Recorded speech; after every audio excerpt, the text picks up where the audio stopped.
আরে ভাবি, অনেকদিন পর আপনি আমাদের বাসায় এলেন। শিপুর সাথে আসিনি, ওকে তো দেখতে পাচ্ছি না। হ্যাঁ এসেছে তো। হয়তো হাবুর রুমে গেছে। দুজন যা দুষ্টু, দুজন দুজনকে ছাড়া মনে হয় থাকতেই পারে না। সারাদিন এখানে ওখানে আড্ডা দিয়ে বেড়ায়। হ্যাঁ ভাবি, তা আপনি ঠিক কথাই বলেছেন। আপনি বসুন, আমি আপনার জন্য চা নিয়ে আসছি। ঠিক আছে ভাবি। এরপর হাবুর মা রান্নাঘরে যায় আর চা নিয়ে আসে। অন্যদিকে শিপু হাবুর রুমে গিয়ে হাবুর সাথে গল্প করতে থাকে। আরে হাবু, তুই তো তোর রুমটা অনেক সুন্দরভাবে সাজিয়েছিস। আজকে তোর সাথে অনেকক্ষণ আড্ডা দিব। হাবু আর শিপু সারাদিন আড্ডা দিল। আর বিকেল হলে শিপু তার বাড়িতে চলে আসে।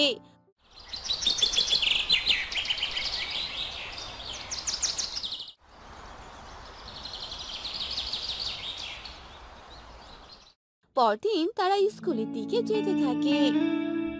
চল, আজকে আমরা অন্য রাস্তা দিয়ে যাই।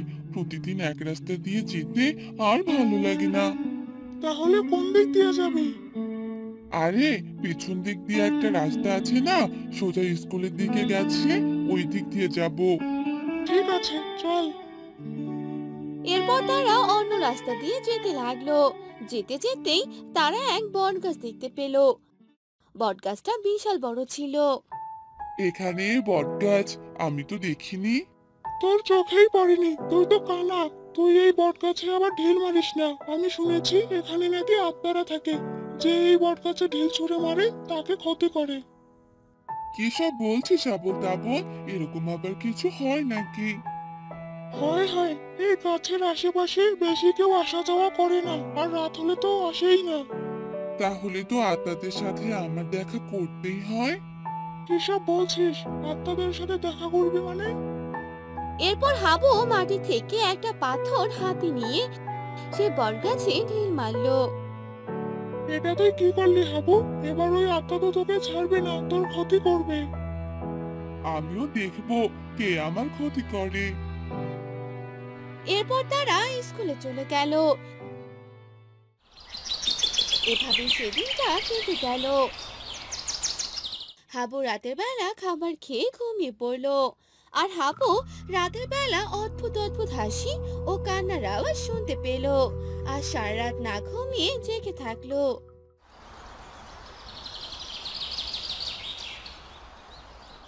কি রে বাবা, কাল রাতে তোর কি হয়েছিল? তোর রুমে দেখলাম লাইট জ্বলছে। আমার রাতে একটু ঘুম ভেঙে গিয়েছিল, তাই জেগেছিলাম। আমি এখন স্কুলে যাব মা। আচ্ছা বাবা, আমি খাবার দিচ্ছি টেবিলে, তুমি রেডি হয়ে খেতে আসো।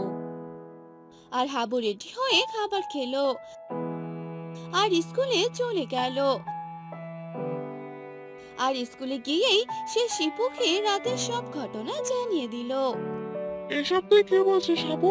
দেখলি তো, আমি ঠিক কথাই বলেছি। তুই যে কেন বটগাছে ঢিল দিতে গেলি, আমি তোকে বারণ করেছিলাম। তবে আমার মনে হচ্ছে এটা কোনো মানুষের কাজ। ভূত আত্মা বলতে কিছুই হয় না। না হাবু, আমার মনে হচ্ছে এগুলো কোনো আত্মারই কাজ।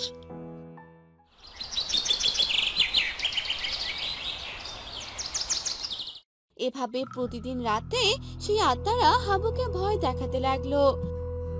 একদিন রাতের বেলা তুই কাজটা ঠিক করিসনি, তোকে আমরা ছাড়বো না। সেদিন রাতেও হাবুর ঘুম হলো না।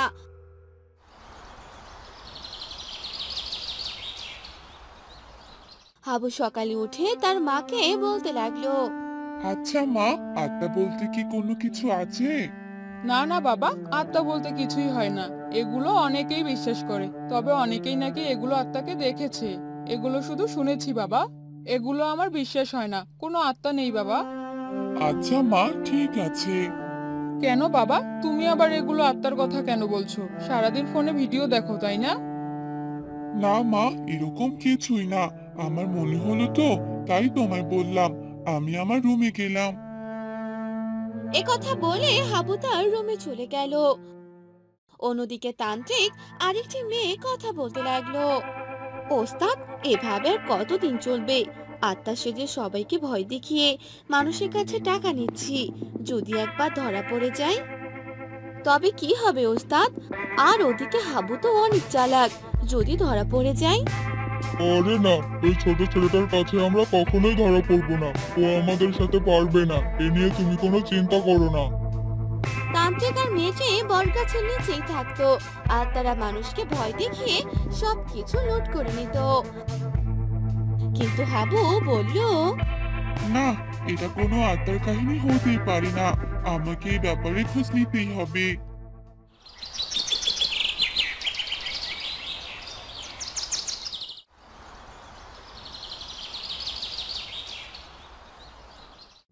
অন্যদিকে হাবু একদিন ওই বটগাছের কাছে চলে এলো আর আশেপাশে ঘুরে দেখতে লাগলো, কিন্তু কিছুই পেল না। তাই হাবু চলে এলো, কিন্তু সে বটগাছের নিচে মাটির ভিতরে একটা ঘর বানানো ছিল। সেখানে তারা থাকতো আর মানুষকে ভয় দেখাতো। আর একদিন একটা লোক তাদের কুকীর্তি দেখে ফেলে আর তাই সেই লোকটিকে বেঁধে রাখে। বাবা হাবু, তুমি না থাকলে ওরা তো আমাকে মেরেই ফেলতো। এরা আসলে অনেক খারাপ, এদেরকে পুলিশের কাছে পাঠাতে হবে। না না, আমাকে পুলিশের কাছে নিয়ে যেও না। আমি ওনার কথা শুনে এরকমটা করেছি, আমার কোনো দোষ নেই। উনি আমাকে অনেক টাকা দিতে চেয়েছিল, তাই আমি আত্মার সাথে ভয় দেখিয়েছি। আর হাবু, তোমাকেও আমি ভয় দেখিয়েছি, আমি দুঃখিত হাবু। তবে তোমরা এটা ভুল করেছো, সবাইকে আত্মার ভয় দেখিয়েছো আর সবার কাছ থেকে টাকা নিয়েছো। এটা অন্যায় কাজ। এরপর হাবু তাদেরকে পুলিশের কাছে ধরিয়ে দিল আর এতে করে সেখানকার সবাই সেই আত্মাদের কাহিনী ভুলে গেল। এরপর সবাই ভালোভাবে দিন কাটাতে লাগলো।